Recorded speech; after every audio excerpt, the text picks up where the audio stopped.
his view as I nudged him back, away from the dough.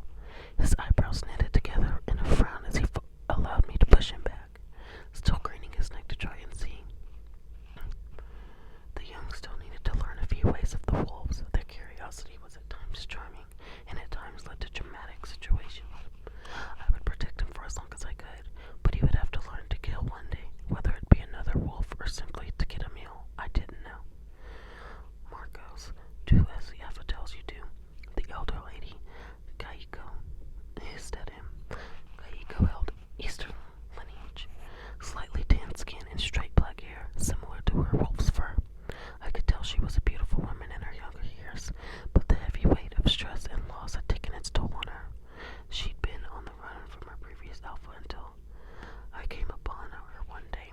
She was eager to finally have someone to talk to relate to, and I took her on. Marcos reluctantly turned away, and I sent a thankful look to Kaiko, who smiled and ushered me away to shift back. I picked up my clothes from her, clamping them in my still bloody mouth and ducking behind a cluster of bushes and trees. My bones cracked and changed, my body shedding fur for skin, my snout for a nose, and my paws for hands and feet. Soon, the dull pain of the shift shimmered down, and I was left bare on the grass, quickly slipping on the clothes Kaiko gave me, and grimacing at the smell of blood. It was normal for a wolf, I admitted, but my skin side still found it unnerving, and the smell was awful, so I never got used to it. The enticing smell of deer wafted into my nose, and I grinned, knowing Kaiko had started to prepare the one I'd undid. Our wolves had adapted our bodies to handle any type of raw meat, but Marcos was young and wouldn't like the taste, so he compromised. I walked back towards the camp, images of me eating the deer causing a grin to erupt onto my face. Over the years, I've grown accustomed to eating deer, as I used to hate the tough and foreign meat, but sometimes it would be the only thing I could hunt, and I had to get used to it quickly. April, Marcos shouted, waving me over with his hand. I smiled at the 10-year-old as he ran towards me, his dark skin shining with happiness in the moonlight. As a baby, Marcos was abandoned by his father, who was a rogue. I'd found him shortly after I'd been with Kaiko, and we both fell in love with him instantly. It was a miracle he'd survive on his own, and I knew for sure the moon had been watching over him. He was malnourished and severely hurt. When we first got his scent, thinking instead it was an animal carcass, so when we came upon him, we were horrified. Kaiko says we have to wait for Alistair to get back from his hunt. Marcos whined, giving me his best sad eyes. I laughed, picking him up and wrapping my arms around his small body. He giggled and chatted on as we walked towards the crackling fire, our stomachs rumbling, all set to enjoy the feast before us. Marcos slid down my legs, tottering over to Kaiko and sitting down beside her as she finished up cooking the deer. Kaiko mumbled something about not getting too close and poked the deer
to comment the name and the author of books that you want me to read. And please make sure that I can find these books on Wattpad, and I'll make sure to get a series started